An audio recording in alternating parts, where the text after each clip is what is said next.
minasan, selamat datang kembali di channel Wibu Akut.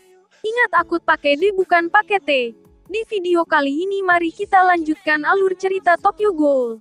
Kita sudah memasuki season keempat. Tidak terasa sudah sampai di akhir cerita dari anime Tokyo Ghoul. Oke, daripada kita berlama-lama mending kita langsung aja masuk ke alur ceritanya. Awal cerita kita diperlihatkan sebuah peperangan antara CCG melawan Aogiri, yang bertempat di sebuah pulau terpencil, bernama Pulau Rushima. Benar-benar perang yang sangat brutal dan menegangkan. Rupanya Eto diperlihatkan masih hidup, setelah sebelumnya badannya terpotong oleh Kaneki. Memang karakter yang cukup kuat Eto ini. Di markas CCG terlihat Kaneki sedang menginterogasi seorang laki-laki. Ternyata laki-laki tersebut adalah editor dari Takatsuki Sen atau Eto. Dia dikenai pasal tentang melindungi ghoul dan akan menerima hukuman mati. Setelah menginterogasi, Kaneki berbicara dengan Furuta. Lalu Furuta memberitahu kalau hukuman mati Hinami sudah ditentukan. Kaneki tampak biasa saja mendengar hal tersebut. Kemudian Kaneki pergi ke tempat Takatsuki Sen yang mengadakan konferensi pers. Tapi baru di tengah jalan konferensi pers sudah dimulai. Lalu Eto dengan jelas mengatakan bahwa dia adalah seorang ghoul. Sekilas kita diperlihatkan masa lalu Eto, di mana dia ingin menjadi penulis novel namun ditolak. Tapi baru pergi editor yang menolaknya langsung dihajar oleh pimpinannya. Karena dianggap membuang penulis yang jenius. Singkatnya, Eto sudah jadi seorang penulis novel dengan nama Takatsuki Sen. Namun tanpa sengaja editornya yang bernama Siono menemukan daging manusia di kulkas Eto. Dari situlah alasan Siono ditangkap oleh CCG. Kilas balik sudah selesai. Eto dengan santainya mengatakan keinginannya. Dia ingin manusia dan ghoul bisa hidup saling memahami. Lewat karya terbarunya, Eto berharap bisa membuat manusia dan ghoul bisa sedikit saling memahami. Setelah konferensi pers selesai, Kaneki sudah di sana untuk menangkap Eto. Sebelum itu dia memberitahu Ayato kalau hukuman mati Hinami sudah ditentukan. Saat ditangkap, Eto memberitahu Ayato untuk hidup sesuai keinginannya. Sesampainya di markas CCG, Eto pun menghampiri editornya. Lalu editornya memohon maaf ke Eto. Tetapi Eto tak mempermasalahkan hal yang sudah terjadi. Keesokan harinya media massa menjadi geger akibat pernyataan penulis terkenal Takatsuki Sen atau Eto. Kaneki dan Furuta sedikit berbincang mengenai karya terbaru dari Eto. Di karya terbarunya, Eto menceritakan tentang Raja Bermata Satu. Kaneki juga menemukan beberapa petunjuk yang dibuat oleh Eto. Tetapi Furuta hanya menganggap itu cuma cerita fiksi. Setelah itu Furuta pergi menemui seseorang berbaju hitam dan di sana ada Arima juga. Orang tersebut sepertinya orang penting sampai bisa memerintah Arima. Arima diperintahkan untuk mencari Sachi, ghoul yang diduga mengetahui di mana Rize berada. Di Koklea, Kaneki sedang mengantar Eto ke dalam sel. Kaneki sedikit berbincang dengan Eto. Kaneki ingin tahu apakah petunjuk di buku Eto semua benar. Eto menjawab bahwa itu benar. Eto juga menjelaskan bahwa keluarga Wasu adalah kaki tangan ghoul. Dan mereka terhubung dengan sebuah organisasi bernama V. Anggota dari V ada keluarga Wasu, Kuzen atau Yoshimura, Takatsuki Sen atau Eto, dan Kamishiro Rize. Kaneki terkejut dengan fakta yang disampaikan Eto. Di sebuah tempat ada sosok ghoul yang dulu mengalahkan Kaneki di Koklea. Dia adalah Sachi. Sachi sedang mengenang masa lalunya. Rupanya Sachi ini adalah orang yang membesarkan Rize. Rize menganggap Sachi sebagai ayahnya sendiri. Namun di tengah lamunannya Sachi diserang oleh sang Shinigami ghoul dari CCG yaitu Arima. Sachi bersikeras untuk bertarung dengan Arima. Tetapi karena kalah jumlah dan kalah kuat juga, Sachi harus meregang nyawa di tangan Arima. Di Koklea terlihat Furuta sedang berbincang dengan Eto. Namun Eto benar-benar berhasil memprovokasi Furuta. Ternyata Eto merekam percakapannya dengan Furuta. Dia memberitahu Kaneki dengan maksud agar Kaneki percaya akan fakta tentang V. Lalu Eto menyuruh Kaneki untuk membunuh Raja Bermata Satu.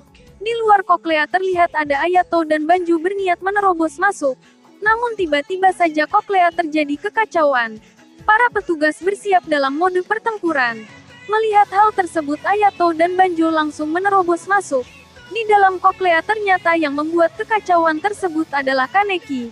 Dia bermaksud untuk menyelamatkan Hinami. Kaneki rupanya sudah percaya dengan apa yang Eto katakan. Koklea menjadi kacau akibat Kaneki.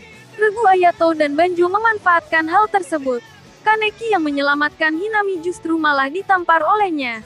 Tetapi Hinami sebenarnya senang, namun dia takut kalau Kaneki akan mengulangi tindakannya. Tindakan di sini maksudnya menghadapi semua sendirian lagi. Di tempat Ayato tiba-tiba saja diserang oleh Arima. Terlihat Ayato begitu kesulitan menghadapi Arima. Sangat jelas Ayato kalah telak oleh Arima. Namun Ayato ditolong oleh dua sosok yang familiar. Mereka berdua adalah Yomo dan Touka. Sekilas kita diperlihatkan oleh masa lalu Yomo. Ternyata Yomo adalah adik dari ibunya Touka dan Ayato. Otomatis dia adalah paman dari Touka dan Ayato. Ibu Touka mati di tangan Arima. Sementara ayah Touka mati di tangan Shinohara dan Mado. Karena hal tersebut membuat Yomo menjadi merasa bersalah. Karena dulu waktu kakaknya mati dia menyalahkan ayahnya Touka. Yomo sudah bertekad untuk melindungi Ayato dan Touka. Dia dengan berani menghadapi Arima. Namun Touka dan Ayato tak tinggal diam saja. Mereka membantu Yomo untuk mengeroyok Arima. Seperti biasa Arima masih terlalu kuat untuk dihadapi. Padahal udah dikeroyok 3 orang, Arima masih kelihatan belum serius. Di tempat lain Kaneki dan Hinami sedang kabur. Namun dihadang oleh Furuta. Lalu bertarunglah Kaneki melawan Furuta. Kaneki agak kesulitan menghadapi Furuta. Namun karena dibantu oleh Hinami hal tersebut menjadi sedikit mudah. Kembali ke pertarungan Arima. Terlihat kalau Touka, Ayato dan Yomo kalah telak oleh Arima. Namun Yomo memaksa dirinya menghadapi Arima dengan lebih keras lagi. Akhirnya dia kalah telak dan terluka. Di saat hampir mati oleh Arima, Kaneki muncul dengan cepat menahan serangannya. Kaneki menyuruh Ayato dan yang lainnya untuk pergi. Sebelum pergi Touka berkata kepada Kaneki, "Sampai ketemu nanti ya Kaneki." Mendengar hal tersebut Kaneki hanya bisa bergumam dalam hatinya. Ayato, Touka dan Yomo menjemput Hinami untuk segera pergi. Baru sebentar berlangsungnya pertarungan Arima melawan Kaneki. Koklea sudah terlihat banyak mengalami kerusakan. Memang dahsyat pertarungan dua karakter terkuat di anime Tokyo Ghoul ini. Kaneki yang merasa tahu kelemahan Arima mencoba untuk menyerangnya. Tetapi malah Kaneki lah yang diserang dengan telak sehingga Kagune dan kakinya putus. Namun karena punya janji dengan Touka, Kaneki tidak segan-segan langsung masuk mode Kakuja. Sampai membuat Queen K Arima rusak. Tetapi karena di Koklea Queen K Arima dengan mudah bisa muncul. Queen K Arima berbentuk pedang besar yang terbuat dari Kagune Fukuro. Pertarungan pun masih akan berlanjut dengan epik dan seru. Pertarungan Kaneki dan Arima tak bisa dijelaskan dengan kata-kata. Karena sangat sedap dipandang oleh mata. Tetapi Kaneki sekali lagi harus dibantai habis-habisan oleh Arima. Padahal udah masuk mode Kakuja masih enggak bisa bikin Arima lecet. Sejenak di alam bawah sadar Kaneki. Dia sudah merasa tak bisa melawan Arima dan memutuskan untuk menyerah. Namun di alam bawah sadarnya Hide datang dan menasehati Kaneki. Setelah itu Kaneki kembali ke mode ganasnya. Rambutnya menjadi putih kembali seperti dulu. Di Koklea tiba-tiba Eto berubah jadi Fukuro. Dia berusaha melawan Furuta yang masih berulah. Namun hal mengejutkan terjadi, ternyata Furuta juga merupakan seorang ghoul. Dengan mudahnya dia melibas Eto sampai membuatnya terkejut. Kembali lagi ke pertarungan Kaneki melawan Arima. Kaneki benar-benar menyerang tanpa celah. Namun Arima masih dapat mengatasinya.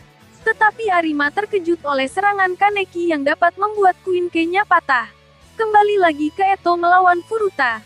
Terlihat Eto kalah telak oleh Furuta. Karena Kagune Furuta adalah Kagune milik Rize. Eto pun bertanya kepada Furuta. Sebenarnya apa tujuanmu Furuta Nimura? Karena pergerakannya tak seperti organisasi V ataupun keluarga Wasu. Dengan santainya Furuta menjawab, kedamaian yang sejahtera. Balik lagi ke Kaneki melawan Arima. Loncat-loncat mulu emang adegan anime ini. Terlihat senjata Arima sudah patah. Kaneki dengan lantang mengatakan bahwa pertarungan ini sudah berakhir. Namun Arima membalasnya dengan berkata, pertarungan takkan berakhir sampai kau membunuh lawanmu. Sambil menyerang Kaneki, Arima masih ingin bertarung. Namun Kaneki sudah diam dan tak melawan lagi. Lalu membiarkan Arima menusuknya dengan telak. Kaneki hanya tersenyum lalu mengucapkan bahwa pertarungan ini sudah berakhir.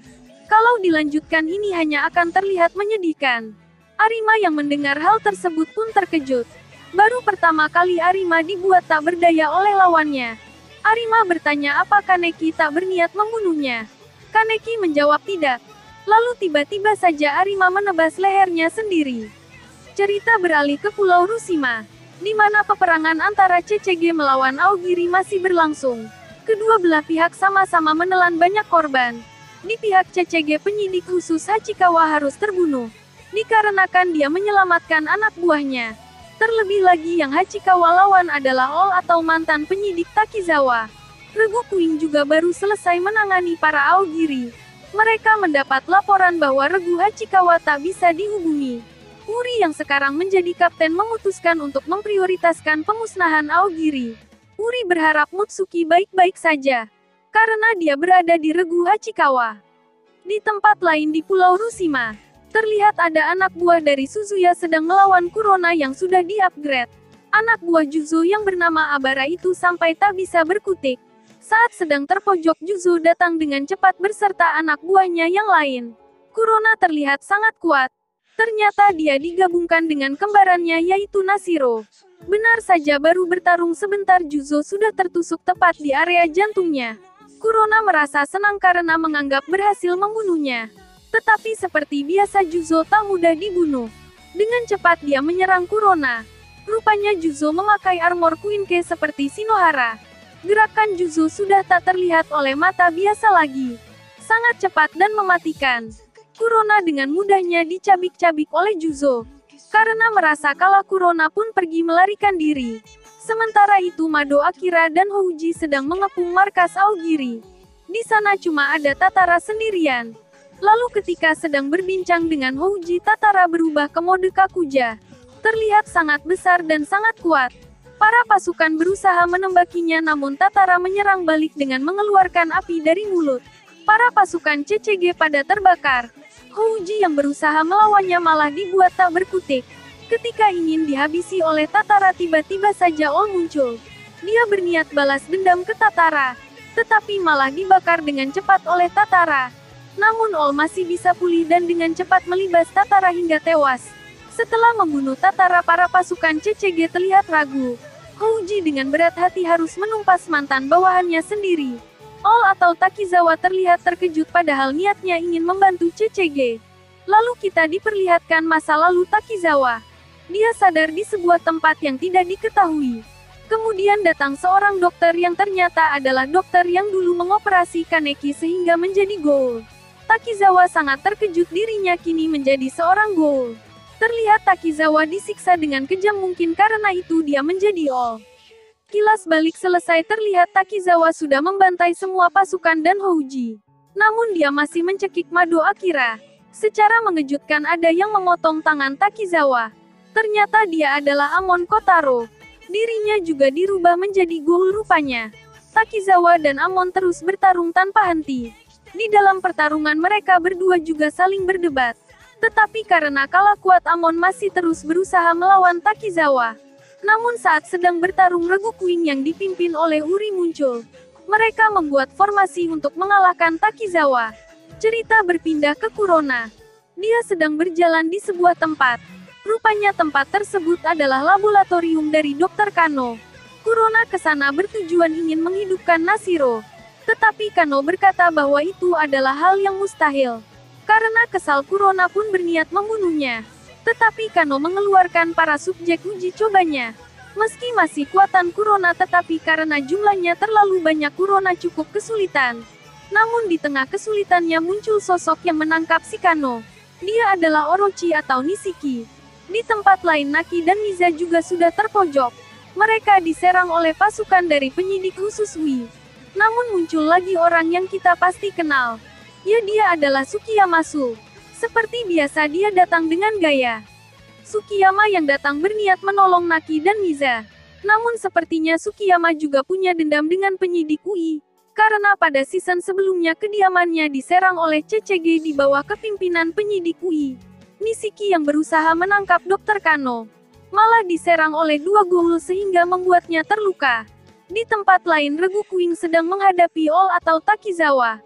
Namun sepertinya Takizawa sudah kelelahan terlihat agak kurang fokus, sehingga nyaris dikalahkan oleh Regu Kuing. Takizawa lengah untuk sesaat lalu Uri dengan cepat ingin menebasnya. Tetapi ternyata Mado Akira malah justru melindungi Takizawa, sampai membuat Uri tercengang. Mado Akira menyuruh Kuing untuk mundur. Alasan kenapa Akira melindungi Takizawa adalah karena dia menyesal dulu tak bisa melindunginya. Sekejap Akira langsung pingsan. Saat Uri mau menghampiri Akira, dia dijegat oleh Amon. Amon lalu menyuruh Takizawa untuk membawa Akira pergi. Takizawa sempat menolak namun Amon meyakinkannya. Lalu Takizawa pun pergi membawa Mado yang terluka untuk diselamatkan. Uri yang mau mengejar kembali dihadang oleh Amon. Di laboratorium Dr. Kano, Nishiki dan Kurona bekerja sama untuk melawan dua ghoul, yang ternyata adalah Roma dan rekannya Shiko. Shiko ghoul yang aneh karena punya dua Kagune dengan jenis yang berbeda. Roma juga lawan yang sulit, meskipun badannya seperti gadis kecil. Tetapi kemampuannya benar-benar tak bisa dipandang remeh. Kembali lagi ke pertarungan Regu Kuing melawan Amon. Regu Kuing melancarkan serangan kombinasi sampai membuat Amon terpojok. Namun secara mengejutkan Amon mengamuk dan memasuki seperti mode Kakuja. Lalu Regu Kuing dibikin pada terkapar. Uri yang melihat hal tersebut langsung mengamuk dan langsung beradu dengan Amon. Uri berhasil menebas Amon. Begitu juga Amon berhasil menebas Uri juga. Melihat Amon melukai Uri, Saiko tak tinggal diam begitu saja. Dengan cepat Saiko menghantam Amon dengan Kagune miliknya. Amon yang tersadar kemudian sedikit berbincang dengan Saiko lalu memutuskan untuk pergi. Di markas CCG terlihat Wasu sedang memantau. Namun muncul hal yang tak terduga. Penyidik Marude masuk bersama dua anak buahnya, lalu menodongkan pistol ke arah Wasu. Marude rupanya sudah mengetahui kebenaran di balik keluarga Wasu, lalu dengan cepat menembak Wasu tepat di kepalanya. Namun karena Wasu merupakan seorang ghoul, tembakan seperti itu takkan mempan. Lalu Marude menembak Wasu secara terus-menerus sampai tewas di tempat. Di Koklea Kaneki sedang berbicara dengan Arima. Arima yang sudah sekarat menceritakan semua kebenaran di balik keluarga Wasu dan CCG. Ternyata semua keluarga Wasu dan kepala pimpinan CCG adalah ghoul. Kaneki yang mendengar hal tersebut terkejut bukan main. Arima berpesan ke Kaneki untuk membunuh Raja Bermata Satu. Rupa-rupanya Arima sendirilah Raja Bermata Satu. Jika ada ghoul yang bisa membunuh Raja Bermata Satu, hal tersebut bisa membawa harapan bagi para ghoul. Arima memohon dengan sangat ke Kaneki, karena hanya dia yang bisa melakukan hal tersebut. Kaneki pun mengiyakan permohonan Arima. Tak lama setelah itu Arima akhirnya menghembuskan nafas terakhirnya. Setelah peperangan di Rushima dan Koklea selesai, Kaneki mengumpulkan sisa-sisa dari anggota Aogiri dan beberapa mantan penyidik CCG untuk berkumpul. Kaneki berniat melanjutkan impian Arima, yaitu ingin membuat dunia di mana manusia dan ghoul bisa saling mengerti. Keinginan tersebut sempat dipertanyakan oleh Kurona dan beberapa anggota Aogiri. Tetapi Kaneki tetap bersikeras untuk melakukannya. Karena itu Kaneki membuat sebuah organisasi yang bernama Goat. Setelah rapat selesai terlihat Akira sedang demam tinggi, mungkin akibat dari luka yang dia dapat sebelumnya. Nishiki, Banjo, dan Takizawa tak bisa berbuat banyak untuk menyelamatkan Akira. Namun tiba-tiba muncul ghoul bernama Nico. Dia dulu adalah rekan dari Jason. Kemudian dia memberi saran untuk membawanya ke dokter spesial. Sementara itu Naki terlihat mendatangi Kaneki dengan muka kesal. Naki masih belum bisa memaafkan Kaneki karena dia yang membunuh Jason. Naki menganggap Jason seperti kakaknya sendiri. Lalu Naki dan Kaneki bertarung dengan kesepakatan yang kalah harus mengikuti yang menang. Mereka berdua bertarung dengan serius. Namun Naki kalah telak oleh Kaneki. Akhirnya Naki setuju untuk membantu Goat. Lalu setelahnya Kaneki, Nishiki, dan Tsukiyama berusaha menemui para organisasi Taiwa Akuto, sebuah organisasi manusia yang bergerak untuk melindungi ghoul. Kaneki menemui mereka untuk meminta bantuan untuk mengoperasi Akira agar bisa cepat sembuh. Kaneki sedikit penasaran dengan organisasi Taiwa Akuto. Salah satu anggotanya menjelaskan bahwa organisasi ini dibentuk oleh seorang mahasiswi yang tak segan-segan menolong seorang ghoul yang terluka.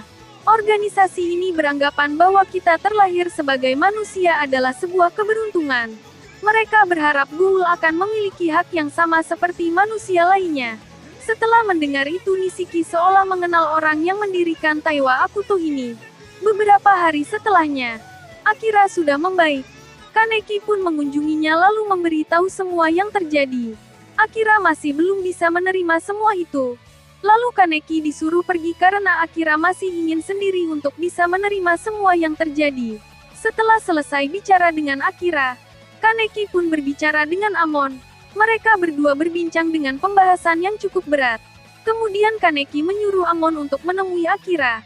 Amon datang sambil membawa kucing milik Akira. Tapi malah kucingnya yang disambut bukan si Amon. Setelah berbincang dengan Amon, Akira masih ada sedikit perasaan mengganjal di benaknya. Tak lama setelahnya Touka datang lalu mengajak Akira jalan-jalan. Di tengah jalan dengan santainya Touka berkata bahwa yang membunuh ayah Akira adalah dirinya. Akira yang terkejut terlihat agak kesal.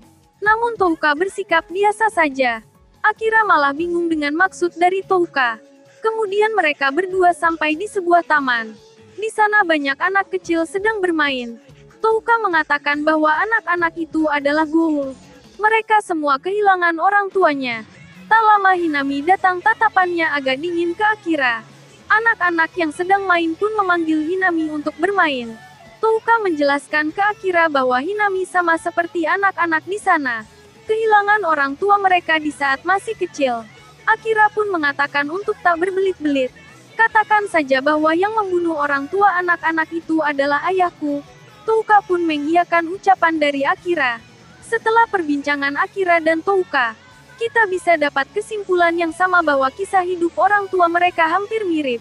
Rupa-rupanya tujuan Touka adalah untuk bisa mendamaikan Akira dan Hinami. Agar mereka berdua bisa saling memaafkan. Sehingga membuat kebencian Akira terhadap Goul bisa menghilang. Di rumah sakit terlihat Mutsuki sedang termenung. Mutsuki ternyata selamat setelah perang di Rushima. Pas kejadian di Rushima Mutsuki diculik oleh Torso. Namun Mutsuki berhasil selamat. Tetapi sepertinya Mutsuki kena mental. Uri yang berniat menjenguk mengurungkan niatnya. Lalu memutuskan untuk pergi dan membiarkan Mutsuki sendiri dulu. Setelah itu ada rapat para penyidik Goul. Tanpa alasan yang jelas Furuta menjadi direktur yang baru di CCG. Secara langsung Furuta menunjuk Juzo sebagai pengganti dari Arima. Entah rencana licik apa yang disiapkan oleh Furuta. Saat malam hari di beberapa distrik muncul para pasukan bertopeng badut. Mereka membagikan sebuah balon. Lalu kemudian balon tersebut meledak seperti bom. Warga sipil panik berlarian. Para pasukan dari CCG pun meluncur untuk menanggulangi serangan para badut. Markas pusat juga sudah mulai diserang oleh para badut. Tetapi yang bertanggung jawab melindungi markas pusat adalah Juzo.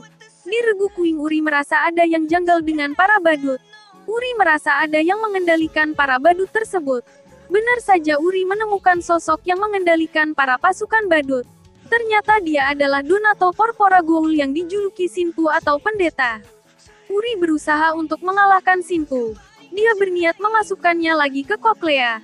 Tetapi kemampuan Shinpu sangat hebat. Uri saja sampai kesulitan. Shinpu tak memperbolehkannya untuk lengah karena dia pasti akan mati. Benar saja Uri lengah sedikit langsung ditangkap oleh Shinpu. Di tempat Juzo. Entah Juzo merasa musuh sangat lemah. Juzo juga pun memastikannya sendiri. Ternyata para badut tersebut adalah manusia yang disandera. Juzo yang mengetahui hal tersebut terlihat biasa saja. Tak lama setelahnya muncul Uta. Rupanya Uta memiliki nama Goul. Namanya adalah Noves, seorang Goul tingkat double S. Baru bertarung sebentar Uta sudah dibacok-bacok oleh Juzo. Tetapi Juzo heran kenapa Uta tak melawan. Ternyata Uta memiliki kemampuan khusus dapat merubah wajah. Uta merubah wajahnya seperti Shinohara. Juzo yang melihat Shinohara di depannya terkejut dan termenung. Juzo sudah seperti terhipnotis oleh Uta. Tetapi untungnya anak buah Juzo tak tinggal diam begitu saja. Mereka berusaha menyadarkan Juzo dengan cara menebas wajah dari Uta. Kembali lagi ke pertarungan Uri melawan Shinpu. Uri diprovokasi oleh Shinpu sampai membuat dia kesal. Uri memang bukan tandingan dari Shinpu. Uri semakin marah terhadap Shinpu sehingga membuat dia memaksimalkan kekuatannya. Uri berhasil mengalahkan Shinpu namun ternyata itu cuma pecahan dari jarinya. Uri mengalami frame out kondisi di mana kekuatan ghoul miliknya lepas kendali. Saiko yang menyadari hal tersebut memutuskan untuk melawan Uri. Uri benar-benar terlihat menakutkan. Saiko dengan cepat menghajar Uri menggunakan kagunenya. Tetapi Uri masih sanggup terus bertarung. Saiko benar-benar kesulitan melawan Uri. Padahal Saiko sudah menggunakan bentuk kagune terkuatnya. Namun Uri dengan mudah memotongnya. Sampai akhirnya Saiko ditusuk dengan telak oleh Uri. Uri benar-benar lepas kendali. Dia sudah seperti memasuki mode Kakuja. Lalu menyerang Saiko kembali. Saiko dengan cepat menghindari serangan Uri. Lalu memeluk Uri dengan erat. Saiko mengungkapkan perasaannya kepada Uri. Lalu Uri pun tersadar lalu kemudian pingsan. Salah satu regu Queen rupanya menembakkan obat penenang ke Uri. Akhirnya Uri bisa tenang juga. Setelah peperangan usai, Furuta memperkenalkan skuad baru, yang dipimpin oleh Mutsuki. Lalu Furuta semacam memberi semangat kepada para pasukan CCG. Di warkop markas Goat, Kaneki sedang duduk sambil menyeruput secangkir kopi. Dia sedang menyusun siasat untuk melakukan perlawanan terhadap CCG. Touka yang ada di sampingnya justru bertanya, "Apa kau masih perjaka?" Kaneki yang lagi minum kopi dibikin kaget dengan pertanyaan seperti itu. Kaneki pun gelagapan menjawab pertanyaan Touka. Tapi Touka justru menggempur Kaneki dengan kalimat, "Saat waktunya tiba, akan kulakukan untukmu." Kaneki semakin tak bisa berkata-kata. Kaneki tahu betul kemana arah pembicaraan ini. Namun mereka dikejutkan oleh berita di televisi. Furuta sudah membantai banyak ghoul di distrik ketiga. Melihat hal tersebut, Kaneki jadi ingin segera pergi ke distrik 24 karena di sana masih ada ghoul yang tersisa. Touka tiba-tiba menggenggam tangan Kaneki, lalu menyuruhnya untuk lebih bisa mengandalkan rekan-rekannya. "Jangan kau tanggung semuanya sendirian." Touka berkata bahwa yang berpikir kalau semuanya akan baik-baik saja saat kamu lenyap, hanya dirimu saja. Jadi itu alasan Touka bertanya seperti itu ke Kaneki. Touka memberitahu bahwa dulu waktu Kaneki masih jadi penyidik, dia suka mampir ke warkop Touka, sambil membaca buku dan sambil curi-curi pandang ke Touka. Touka pernah melihat tatapan Kaneki yang seperti itu. Saat Kaneki dulu menyukai Rize, Kaneki jadi malu karena perasaannya ke Touka sudah ketahuan duluan. Tetapi Touka pun juga sebenarnya menyukai Kaneki. Hal mengejutkan terjadi. Mutsuki muncul di warkop Touka. Dia meminta agar Kaneki bisa kembali. Namun dengan tegas Kaneki menolaknya. Mutsuki yang marah menyerang Kaneki dengan Queen Ken-nya, sehingga membuat Kaneki kalah cukup telak. Merasa orang paling spesial di hidupnya direbut. Mutsuki pun menyerang Touka. Sepertinya Mutsuki cemburu pada Touka. Mutsuki ini perempuan loh kalau yang belum tahu. Dia terlalu berharap sama Kaneki waktu dulu masih menjadi Sasaki. Mutsuki terlihat berbeda dari sebelumnya. Sepertinya ada banyak peristiwa yang membuat mental Mutsuki terguncang. Touka hanya bisa terus melawan sampai-sampai warkopnya terbakar. Kaneki yang bangkit setelah dilempar keluar warkop diserang oleh regu Queen yang baru. Kaneki masih sanggup menghadapi bocah-bocah tersebut. Lalu Kaneki membawa Touka pergi. Di antara kobaran api, Mutsuki yang kesal menyuruh anak buahnya untuk mengejar Kaneki dan Touka. Sementara itu di markas CCG, Uri sedang memberitahu Juzo kalau dia dipanggil oleh direktur. Tetapi Juzo memutuskan untuk membolos. Uri pun juga mengikuti Juzo. Mereka berdua berbincang cukup lama. Lalu tiba-tiba Kuroiwa Takeomi datang membawa undangan pernikahan. Uri yang merupakan rival dari Takeomi terkejut. Di tempat lain di bawah sinar bulan, terlihat Kaneki sedang di sana bersama Touka. Tanpa kata-kata, Touka dan Kaneki saling berpegangan tangan. Lalu mereka berciuman di bawah sinar bulan. Mereka berdua benar-benar hanya saling menatap tanpa berbicara sedikit pun. Kemudian mereka berdua saling melepas pakaian masing-masing. Lalu terjadilah pertarungan dua muda-mudi yang larut dalam kenikmatan. Waktu sudah berjalan agak lama, Kaneki dan Touka memutuskan untuk pergi ke distrik 24. Di markas Goat, Nishiki sedang berjalan tiba-tiba saja mendengar suara orang muntah-muntah. Saat dia menghampirinya, ternyata itu adalah suara Touka yang berusaha memakan makanan manusia. Nishiki sepertinya paham dengan apa yang Touka alami. Kemudian dia menghampiri Kaneki. Nishiki berbicara ke Kaneki. "Kau tak mungkin berdiam di sini terus kan? saat memikirkan soal anakmu. Kaneki pun terkejut mendengar hal tersebut. Melihat reaksi Kaneki yang seperti itu, Kaneki belum tahu kalau Touka hamil anaknya. Dia pun langsung berlari menghampiri Touka. Saat bersama Touka, Kaneki malah seperti orang linglung. Dia agak sulit berkata-kata. Touka pun menjelaskan dengan jelas ke Kaneki bahwa dia sedang hamil. Mengetahui hal tersebut, Kaneki sangat senang. Lalu Kaneki bertanya bagaimana cara Goul bisa menikah. Rupanya Kaneki punya rasa bertanggung jawab juga. Touka memberitahu kalau Goul menikah dengan cara menggigit masing-masing pasangannya sampai meninggalkan bekas luka yang tak pernah hilang. Kaneki dan Touka pun melakukan hal tersebut walau kedengarannya sangat sakit untuk dilakukan. Sementara itu di kediaman Regu Kuing, Saiko yang mendengar bahwa istri Takeomi akan dijatuhkan hukuman mati merasa kesal. Uri hanya berkata bahwa itu sudah perintah atasan. Saiko malah semakin marah lalu bilang ingin berhenti. Uri kemudian menghampiri Saiko dan berusaha menenangkannya. Mereka berdua tahu kalau tak bisa apa-apa. Uri berkata akan memikirkan caranya. Jika memang mustahil, ayo kita berdua menjadi pemberontak. Saiko senang setelah mendengar hal tersebut. Di distrik 24, Kaneki dan Touka sedang melaksanakan pernikahan. Banyak Goul berkumpul melepas penat dari peperangan. Mereka bersuka cita atas pernikahan dari pimpinan Goat. Namun apakah kebahagiaan itu akan bertahan selamanya? Kaneki tiba-tiba merasakan kehadiran musuh dari kejauhan. Benar saja, Mutsuki dan para Regu Kuing yang baru sudah mengepung area markas Goat.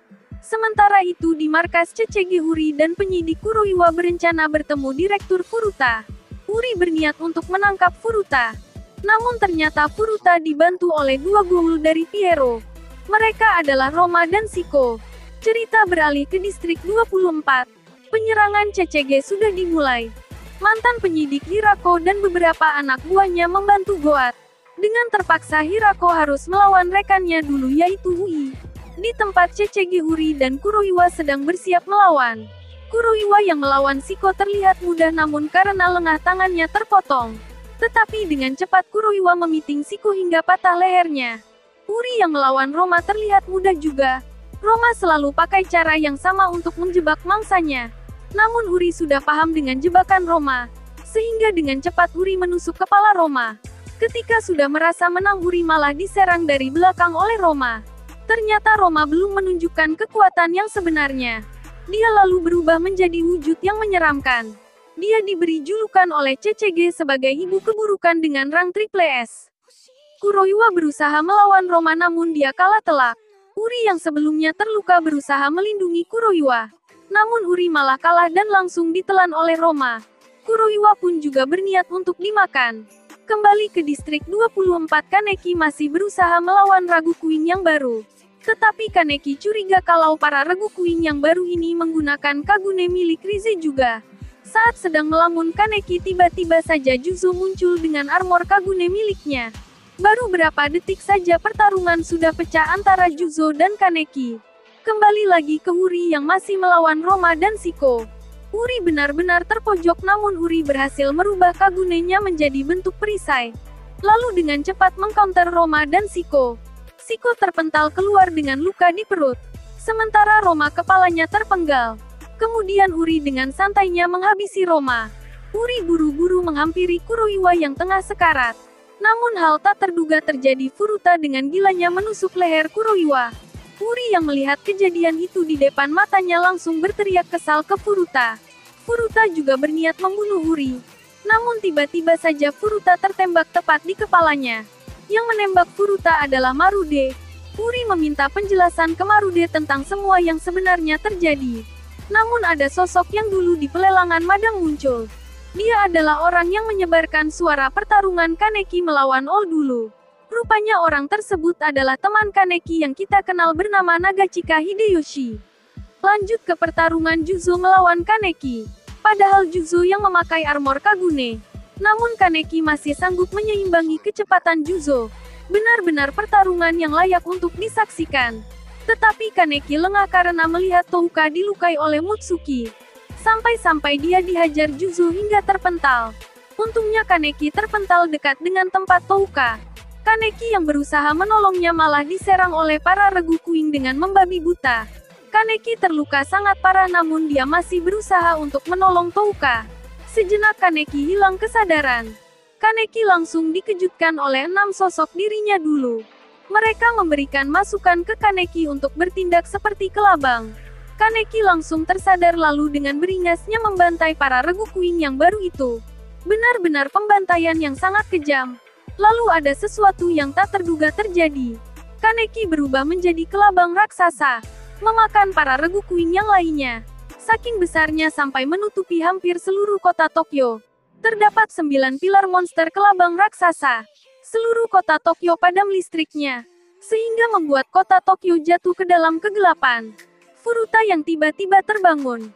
Dia sangat senang melihat perubahan Kaneki. Furuta menganggap Kaneki adalah seekor naga. Perubahan Kaneki sungguh mengejutkan, mungkin ada yang beranggapan Kaneki berubah jadi ular, jadi naga, jadi kelabang. Tapi saya beranggapan ini kayak pohon yang di anime Naruto. Kalau nggak salah pohon Jubi. Ya udahlah lanjut dulu.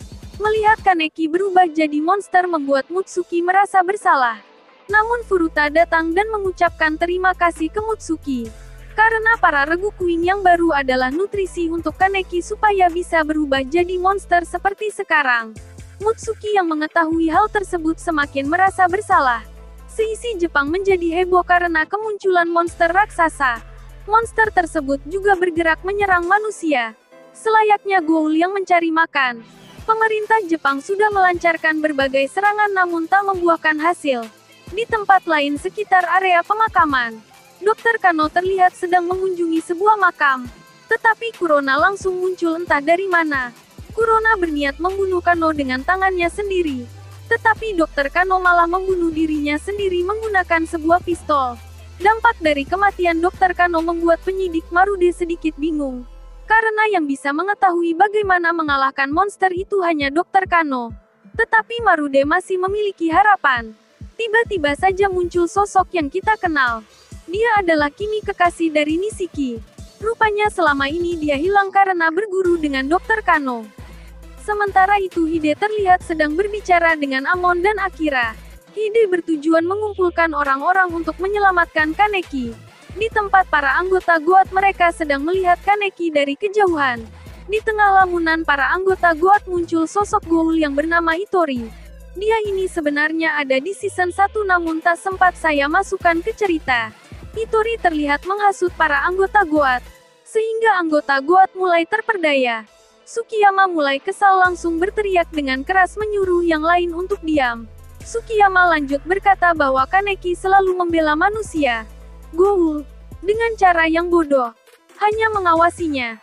Apa itu tak masalah? Apa hanya aku yang ingin melihat Kaneki bisa bahagia? Saat ini dia tak bisa membaca novel yang disukainya, meminum kopi yang biasa dia nikmati.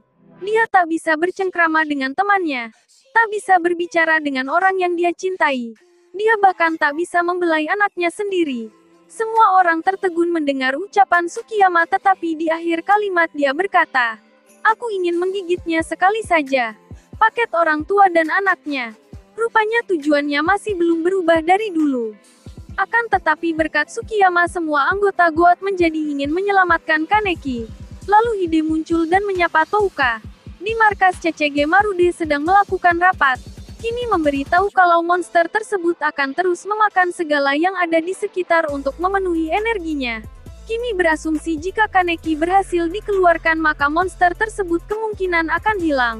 Tetapi hal tersebut sangat sulit bagai mencari jarum di tumpukan jerami. Namun ada opsi kedua yaitu membiarkannya mati dengan sendirinya. Tetapi itu memakan waktu hingga 200 tahun. Marude bertujuan mencari tubuh utamanya. Marude tiba-tiba dipanggil oleh anak buahnya. Katanya di lobi ada yang mencarinya. Hide rupanya membuat gebrakan hebat. Dia ingin membuat CCG dan Ghoul saling bekerja sama. Namun hal itu bukanlah sesuatu yang mudah. Kedua sisi yang saling bertolak belakang sulit untuk disatukan. Amon berusaha membuat para penyidik bisa mengerti bahwasanya tugas dari penyidik itu lebih dari sekedar membasmi Ghoul. Tetapi untuk kedamaian. Jika memang harus bekerja sama dengan Ghoul untuk kedamaian maka itulah yang harus kita lakukan. Para Ghoul pun melepas topeng mereka. Memperlihatkan wajah mereka dengan jelas. dengan tujuan membuat CCG semakin yakin untuk bekerja sama. Akhirnya CCG pun menerima tawaran kerja sama dengan para ghoul. Di markas CCG, Kimi sedang mencari cara bagaimana bisa menemukan tubuh Kaneki di antara besarnya tubuh monster itu. Namun Kimi kedatangan tamu yang dia kenal. Nishiki datang sambil menggoda Kimi. Ini adalah reuni antara sepasang kekasih. Nishiki selalu mencari Kimi kemana saja. Namun ternyata Kimi berada di tempat Dr. Kano. Tujuan Kimi adalah bisa mendapat pengetahuan, agar bisa mewujudkan impiannya. Supaya bisa hidup tanpa rasa takut sebagai manusia bersama dengan kekasihnya yang seorang ghoul bernama Nishiki. Di atap gedung CCG, Touka dan Hide sedang membicarakan soal Kaneki. Tiba-tiba saja Touka baru ingat kalau dia memberi Kaneki sebuah cincin. Mendengar hal tersebut, Kimi jadi tahu cara menemukan Kaneki, yaitu dengan menggunakan detektor logam. Namun di markas CCG jumlah detektor logam terbatas. Sementara bentuk monster Kaneki terlalu besar. Tsukiyama tak tinggal diam saja. Dia meminta ayahnya untuk bisa menyediakan detektor logam dalam waktu singkat.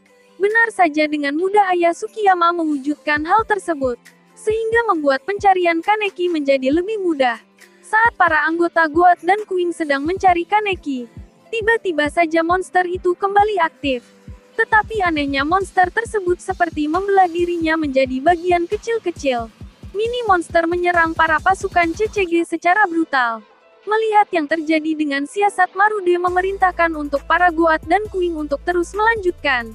Sementara CCG melawan mini monster tersebut, Uri dan Saiko sedang melanjutkan pencarian dikejutkan oleh kedatangan Mutsuki. Dia menyerang secara membabi buta. Uri dan Saiko berusaha untuk menenangkan Mutsuki. Karena alasan dia seperti itu karena merasa bersalah telah membuat Kaneki menjadi monster. Uri yang paham dengan maksud Mutsuki memilih untuk tidak melawannya. Lalu membiarkan Mutsuki menusuknya, supaya Mutsuki bisa merasa lega. Tetapi Mutsuki malah berniat mengakhiri hidupnya. Namun Uri dan Saiko berhasil menghentikannya, sehingga Mutsuki akhirnya bisa tenang kembali. Di suatu tempat namun entah di mana, Kaneki nampak terbangun di sebuah bangunan Old Japan. Kaneki pergi mencari pintu keluar ke sana kemari, sampai akhirnya menemukan pintu keluar. Namun di luar terlihat seperti ada lautan yang luas membentang. Kaneki pun nekat berenang di laut tersebut. Namun tiba-tiba Kaneki tenggelam. Saat tenggelam, Kaneki melihat air laut berubah menjadi merah darah. Banyak manusia di dalam laut merah darah tersebut. Kaneki yang bingung langsung naik ke permukaan. Di atas air laut, Kaneki dikejutkan oleh sosok Rize yang muncul sambil tertawa. Dia berkata mau pergi kemana pembunuh. Kaneki bertanya ke Rize kemana semua orang. Rize pun menunjukkan apa yang telah Kaneki lakukan. Dia membunuh banyak manusia dalam wujud monsternya. Rize pun mulai menjatuhkan mental Kaneki dengan cara memberi pertanyaan yang menjebak. Setelah perbincangan panjang dengan Rize selesai, Kaneki baru menyadari bahwa selama ini sudah bahagia. Kaneki pun memutuskan untuk menyeberangi lautan darah tersebut. Lautan darah itu ibarat dosa yang telah Kaneki perbuat. Lalu Kaneki terus bergerak menuju ke arah cahaya yang memancar di langit.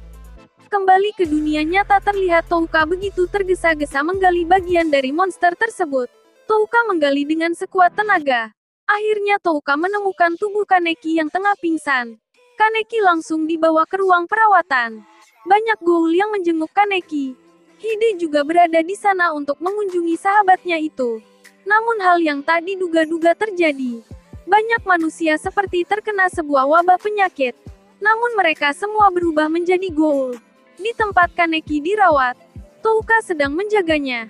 Tiba-tiba saja Kaneki terbangun dari komanya. Melihat hal tersebut, Touka langsung memeluk Kaneki, orang yang sangat dia cintai. Setelah Kaneki siuman, rekan-rekan seperjuangannya menjelaskan keadaan yang terjadi. Kaneki pun memutuskan untuk berkeliling melihat keadaan kota. Di tengah melihat-lihat kota Kaneki, Uri dan Saiko dikejutkan oleh seorang ghoul yang sedang memakan manusia. Tetapi Kaneki mengenal sosok ghoul itu, dia dulu adalah manusia yang bekerja di distrik 20. Di papan televisi besar terlihat Furuta sedang bergaya layaknya seorang reporter. Keadaan begitu kacau, banyak mini monster yang menyerang manusia. Tetapi para tentara negara tak diam saja. Para tentara menghujani mini monster dengan tembakan yang membabi buta. Namun para monster pada meledak. Asap dari ledakannya membuat para tentara pingsan. Rupanya asap dari ledakan mini monster membuat para manusia yang menghirupnya menjadi ghoul. Kaneki, Uri, dan Saiko tiba-tiba diserang oleh mini monster. Saiko berhasil untuk menghadang mini monster tersebut. Namun mini monster yang Saiko serang meledak sehingga asapnya mengenai wajah. Mini monster banyak mengepung mereka bertiga. Kaneki bingung apa harus bertarung atau tidak. Dia takut kalau bertarung dirinya akan lepas kendali lagi. Namun akhirnya Kaneki memantapkan hatinya untuk bertarung. Tiba-tiba saja kekuatan maha dahsyat keluar dari Kagune Kaneki. Membuat para mini monster hancur namun tak membuat meledak. Uri dan Kaneki buru-buru membawa Saiko ke markas CCG. Ternyata yang dibilang oleh Furuta ada benarnya. Alasan kenapa manusia bisa berubah jadi ghoul karena ledakan mini monster membuat sel RC meningkat. Sel RC adalah sel yang dimiliki oleh seorang ghoul. Di atas markas Kaneki tengah merenung. Kemudian Hide muncul untuk berbincang dengan Kaneki. Kaneki pun meminta Hide untuk melihat wajahnya. Betapa terkejutnya wajah Hide dari area mulut hingga ke leher mengalami kerusakan yang parah. Bahkan untuk berbicara Hide menggunakan sebuah alat bantu di area pita suaranya. Kaneki hanya bisa bersedih melihat tentang apa yang dia perbuat ke Hide. Jadi luka yang Hide derita itu akibat Kaneki. Namun di anime tak ditayangkan. Mungkin kalian yang baca manganya tahu apa yang sebenarnya terjadi. Keadaan di Tokyo semakin parah, ternyata monster naga tersebut masih aktif. Situasi makin terdesak, Kaneki harus maju ke inti monster tersebut. Karena cuma Kaneki yang memiliki penangkal dari racun monster naga. Kaneki ditemani Ayato bergerak menuju inti. Tiba-tiba saja ada pasukan dari Furuta muncul untuk membuat kekacauan yang lebih parah lagi. Para CCG dan Queen sudah mulai siap untuk berperang lagi. Dalam hitungan detik perang langsung pecah. CCG yang berpengalaman mulai menghabisi satu persatu pasukan Furuta. Di tengah peperangan terdengar suara yang aneh. Tiba-tiba saja monster seperti Fukuro muncul. Dengan cepat meluluh lantakkan pasukan CCG. Namun para CCG di bawah arahan Marude membuat serangan kombinasi yang epik. Tetapi serangan tersebut hanya melepas kulit luarnya saja. Di bawah tanah Kaneki dan Ayato berhasil mencapai inti dari monster. Namun mereka berada di akar monster tersebut. Kaneki dan Ayato buru-buru naik ke puncak monster. Tetapi para mini monster mulai keluar. Ayato menyuruh Kaneki mencari jalan lain sementara dia akan menghadang para mini monster. Kembali lagi ke peperangan CCG melawan Fukuro. Marude dan Hide sedang mencari cara untuk bisa mengalahkan Fukuro. Nishiki menghubungi Hide lalu memberitahu bahwa sebelum Fukuro muncul ada suara seperti siulan dari jauh. Hide pun menyadari sesuatu, sepertinya Fukuro dikendalikan oleh seseorang. Hide menyuruh Hinami untuk mencarinya dikarenakan Hinami punya kemampuan pendengaran yang tajam. Perlahan-lahan Hinami mencari dengan teliti sampai akhirnya menemukan sosok yang mengendalikan Fukuro. Ternyata yang mengendalikan Fukuro adalah Shinfu dikawal oleh Uta dan Hitori. Di sini terjadi dua pertarungan, jadi saya ceritakan satu persatu. Pertarungan pertama ada Shinfu yang melawan Amon. Amon berusaha untuk menyerang Shinfu, tetapi karena kemampuan Shinfu bisa seperti Kage Bunshin Naruto, kemampuan tersebut membuat Amon kesulitan. Meski Amon kalah pengalaman bertarung dibanding Shinfu, Amon masih terus berusaha dengan segenap kekuatannya. Di tengah pertarungan Amon bisa membedakan mana yang bayangan dan mana yang asli. Amon langsung menuju tubuh asli Shinfu. Meski Amon langsung menyerang Shinfu dengan senjatanya, namun Shinfu masih bisa menahannya. Amon menggunakan kekuatan ghoul untuk melapisi senjatanya, sehingga berhasil menembus pertahanan Shinfu. Shinfu akhirnya berhasil ditebas oleh Amon. Dikarenakan Shinfu berhasil dikalahkan, otomatis Fukuro berhasil dihentikan. Meski Amon harus membunuh Shinfu, dia sangat sedih karena sebenarnya Amon sangat menyayangi Shinfu layaknya ayahnya sendiri. Mendengar hal tersebut, Shinfu terharu dan merasa senang karena ada yang memanggilnya ayah. Pertarungan kedua ada Uta melawan Yomo. Pertarungan dua sahabat itu terlihat sangat hebat. Uta yang serius ingin membunuh Yomo langsung masuk ke mode Kakuja.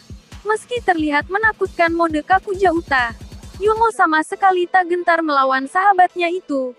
Yomo pun berhasil mengalahkan Uta dengan cara menancapkan Uta ke sebuah tiang pemancar, lalu melancarkan listrik dari Kagunenya sendiri. Namun Yomo tak membunuh Uta. Dikarenakan Yomo masih menganggap Uta sebagai sahabat yang dia percayai. Rupa-rupanya Yomo, Uta dan Hitori sudah berteman dari masih remaja. Uta dan Yomo memang selalu bertarung, namun di akhir mereka selalu pulang bersama meski keduanya babak belur. Mereka berdua bagaikan Naruto dan Sasuke. Di tengah perjalanan Kaneki dihadang oleh Furuta. Mereka bertarung sangat hebat. Namun Furuta masih terlalu lincah untuk Kaneki. Keahlian Furuta adalah berpedang. Makanya ketika melawan Kaneki sekarang dia menggunakan Kuinke berbentuk samurai. Kaneki juga menggunakan pedang yang terbuat dari Kagune miliknya. Mereka berdua beradu pedang hingga akhirnya Furuta tertebas oleh Kaneki. Namun Furuta baru mulai serius dengan menggunakan Kagune miliknya. Ketika Kaneki dan Furuta sedang bertarung. Di tempat lain CCG masih terus berperang melawan pasukan Furuta. Pasukan tersebut seperti tak ada habisnya. Kembali ke pertarungan Kaneki dan Furuta. Furuta yang serius mengikat Kaneki menggunakan Kagunenya. Lalu Furuta berniat memenggal kepala Kaneki. Beruntungnya Kaneki memiliki refleks yang bagus. Dia menahan tebasan pedang Furuta dengan mulutnya. Kemudian mematahkan pedang tersebut menggunakan giginya. Mirip seperti Saitama dari anime One Punch Man. Tetapi pertarungan belum selesai. Kaneki dengan tekad barunya langsung mengeluarkan kekuatan yang baru dia peroleh saat berubah menjadi monster. Furuta yang terkejut dengan kekuatan Kaneki yang baru. Dia mencoba menyerangnya namun gagal sehingga tangan Furuta harus terpotong. Furuta mulai mengoceh tentang semua kegagalan yang Kaneki alami. Furuta berniat menjatuhkan mental Kaneki. Tetapi Kaneki masih bisa mengatasi semua ocehan Furuta. Karena merasa gagal menjatuhkan mental Kaneki, Furuta berniat mengeluarkan kekuatan maksimalnya. Benar saja baru beberapa detik saja dia langsung memasuki mode Kakuja. Terlihat mode Kakuja Furuta mirip seperti musuh di anime One Punch Man yang bernama Boros. Kekuatan maksimal Furuta dapat bisa mengimbangi kekuatan baru Kaneki. Kaneki benar-benar sudah terpojok. Namun dengan sisa satu Kagune yang berbentuk pedang Kaneki masih bertekad melawan Furuta. Kemudian mereka berdua bentrokan. Akibat dari bentrokan Kaneki dan Furuta membuat jalanan di atas mereka berguncang. Tetapi pedang Kaneki sepertinya akan patah. Sejenak Kaneki mengingat orang-orang yang berharga di hidupnya. Lalu memaksimalkan kekuatannya sampai mata Kaneki berdarah. Berkat hal tersebut Kaneki bisa mengalahkan Furuta. Furuta yang terduduk di pojokan masih sempat-sempatnya ngoceh ke Kaneki. Namun Kaneki meresponnya dengan santai. Di akhir hayatnya Furuta mengingat masa lalunya. Rupa-rupanya Furuta itu teman masa kecilnya Rize. Sepertinya dia juga punya perasaan dengan Rize. Mungkin alasan Furuta berbuat sampai sejauh ini karena benar-benar kehilangan orang yang sangat dia sayangi. Tak lama kemudian Furuta menghembuskan nafas terakhirnya. Di medan pertempuran terlihat sudah selesai. Marude memerintahkan untuk segera merawat yang terluka. Namun tugas Kaneki belum selesai. Dia masih harus menghancurkan inti dari monster besar tersebut. Sampai akhirnya Kaneki berhasil sampai ke inti monster. Ternyata inti monster tersebut adalah tubuh Rize. Kaneki pun membebaskan Rize dari penderitaannya selama ini. Supaya dia bisa tenang di alam sana. Setelah intinya hancur monster besar itu perlahan mati. Setelah itu time skip 6 tahun. Sejak saat itu Tokyo telah berubah. Seluruh telur monster telah dihancurkan. Dan perubahan manusia menjadi ghoul akhirnya berhenti. Pengobatan regeneratif yang tercipta dari sel-sel monster telah menyelamatkan banyak orang. Salah satu buktinya adalah Shinohara yang koma akhirnya terbangun. Juzo langsung menghampirinya lalu menangis karena bahagia. Terlihat di makam Shirazu ada Saiko, Uri, Mutsuki sedang mengunjungi makam Shirazu bersama adik perempuan Shirazu. Kota Tokyo kini menjadi damai. Terlihat ada Takeomi dan istrinya sedang mengajak jalan anak mereka. Ada Naki dan Miza sedang duduk di taman sambil mengajak anak-anak mereka bermain. Anak Naki banyak juga, saya hitung ada 8. Jago juga si Naki ya. Lalu ada Hide yang menemui Ayato dan Hinami, sepertinya mereka berdua kini sudah menjadi pasangan. Ada Tsukiyama, Banjo dan Nishiki. Tampilan mereka terlihat lebih fresh. Ada Yomo yang terlihat sedang mengasuh anak kecil. Terlihat Touka sedang di dapur abis mencuci piring sepertinya. Dan ada Kaneki pastinya. Rupa-rupanya mereka semua mengadakan reuni di rumahnya Kaneki. Dan anak kecil yang bersama Yomo adalah anak Kaneki dan Touka. Lalu berakhirlah cerita dari anime Tokyo Ghoul. Wah, sudah selesai rupanya. Pelajaran yang bisa kita ambil dari anime ini. Mau sesulit apapun hidup kita harus berjuang. Memang kadang masalah pasti akan selalu ada. Jadi jangan pernah menyerah dengan apa yang kamu yakini. Oke minasan, terima kasih telah menonton video alur cerita anime Tokyo Ghoul Season 4 ini. Sekali lagi saya ucapkan terima kasih. Untuk next alur cerita kalian silakan voting di postingan komunitas. Nanti voting terbanyak akan saya buatkan alur ceritanya. Jangan lupa like, komen, dan subscribe ya. Sampai jumpa lagi, bye-bye. それのような心